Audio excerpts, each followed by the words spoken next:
দোস্ত তোরে আমি একটা কথা কব। কি কবু কয়া ফেলা।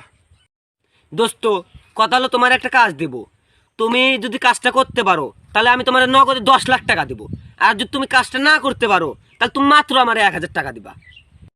শালা কি বাসি বাড়িতে মালটাল খেয়েছে নাকি? আমি যদি পারি 10 লাখ টাকা দেবে, আর আমি যদি না পারি তাহলে 1,000 টাকা নেবে।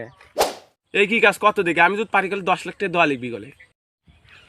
না, তুমি যদি কাজটা করতে পারো তাহলে আমি তোমার টাকা দিব না। তুমি তুমি যদি কাজটা করতে পারো তোমার আমি টাকা দেবো, কিন্তু তোমার কাজটা এই জায়গায় দাঁড়ায় থাকতে করতে হবে, কিন্তু টাকাটা জমা দিয়ে করতে হবে।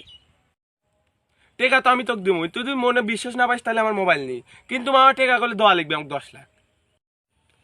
না, কাজ বেশি কষ্টের কাজ না, তুই ডোমেটকে এখানে মরে দেখা। কি রে, কি হলো ওরম ভ্যাল ভ্যাল করে টাকা আসিস কা? জানতাম পারবি না, 10 লাখ টাকা নিতে পারলি না। আচ্ছা থাক, এই 1,000 টাকা দিয়ে ফোনটা সারে নিয়ে যাস, আমি গেলাম।